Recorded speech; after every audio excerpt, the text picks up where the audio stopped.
भारत दुनिया का पहला ऐसा देश बन गया है जो ईंधन पर 69% यानी 69% टैक्स इस वक्त वसूल रहा है और ये दुनिया के किसी भी देश में सबसे ज्यादा है। भारत से नीचे सिर्फ 4 देश और हैं जिनमें ब्रिटेन, फ्रांस, इटली और जर्मनी है। ये चारों देश ईंधन यानी पेट्रोल और डीजल पर 60% टैक्स लगाते हैं, लेकिन मंगलवार को जो नई सूचना सरकार की तरफ से आई उसके बाद इस टैक्स का जो स्लैब है वो 69% 69% पर जाकर पहुंच गया है। मंगलवार को ही सरकार ने जब नोटिफिकेशन जारी किया तो उसमें देश को ये पता चला कि डीजल पर अब 13 रुपए प्रति लीटर जो है वो इजाफा किया गया है और पेट्रोल में 10 रुपए प्रति लीटर जो है दाम बढ़ाए गए हैं। हालांकि जैसे ये खबर सामने आई उसके बाद ये लग रहा था कि आने वाले दिनों में अब क्या होगा, क्योंकि पेट्रोल और डीजल दो ऐसे फैक्टर्स हैं जो सीधे तौर पर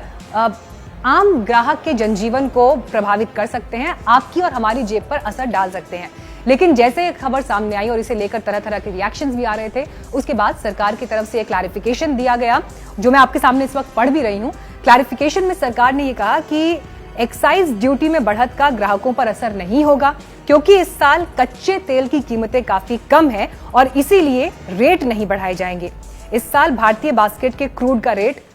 64% तक टूट गया। दिसंबर 2019 में इंडियन बास्केट क्रूड का रेट $65.5 प्रति बैरल था, लेकिन सोमवार को यह सिर्फ $23.38 प्रति बैरल तक रह गया और अप्रैल महीने में यह $19.9 प्रति बैरल तक पहुंच गया। अब आप ये देखिए कि जिस तरह से ईंधन पर टैक्स लगाया गया है और 69% ये टैक्स जो है बढ़ा है, तो भारत ने एक तरह से आप ये समझ लीजिए कोरोना के संक्रमण काल में एक नया वर्ल्ड रिकॉर्ड अपने नाम कर लिया है। मंगलवार को ही ये अधिसूचना जारी हुई थी जिसमें डीजल, पेट्रोल दोनों पर रोड और इंफ्रा सेस बढ़ाकर 8 रुपए प्रति लीटर कर दिया गया। इसके अलावा डीजल पर 5 रुपए लीटर का अतिरिक्त एक्साइज और पेट्रोल पर 2 रुपए लीटर का अतिरिक्त एक्साइज टैक्स लगाया गया।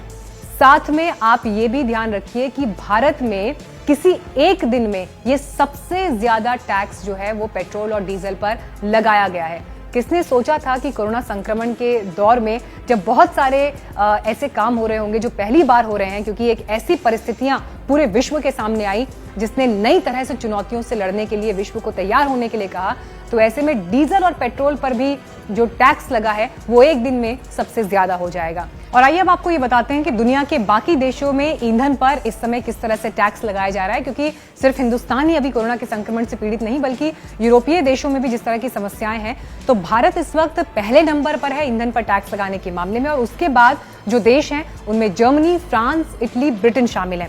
तो ये आंकड़े मैं आपके सामने पढ़ देती हूँ। फ्रांस और जर्मनी में ईंधन की खुदरा कीमत पर टैक्स 63% है, इटली में 64%, ब्रिटेन में 62%, स्पेन में 53%, जापान में 47%, कनाडा में 33% और अमेरिका में 19% लगता है। पिछले साल तक हालांकि भारत में भी डीजल और पेट्रोल पर लगने वाला टैक्स जो है वो 50% तक ही था। अब ये समझिए कि जिस तरह से ये इजाफा किया गया है, जबकि अंतर्राष्ट्रीय बाजार में कीमतें घटी हैं, उसके बाद भी सरकार को ये कदम इसलिए उठाना पड़ा है क्योंकि सरकार को अपना खजाना बढ़ाना इस वक्त जो है वो ज्यादा मुफीद लगता है, क्योंकि जिस तरह की चुनौतियां, आर्थिक चुनौतियां इसे कहना बेहतर होगा, दुनिया के सामने कोरोना जैसे आपातकाल को देखते हुए आई है, तो सरकार अब ज्यादा से ज्यादा राजस्व हासिल करने के लिए तरीकों पर विचार कर रही है। तो आपने देखा इसी हफ्ते शराब की दुकानें खोली गई हैं, क्योंकि आबकारी विभाग से बड़ा रेवेन्यू जो है वो सरकार को मिलता है और इसके साथ ही पेट्रोल, डीजल यानी ईंधन पर जो टैक्स है वो बढ़ाया गया है।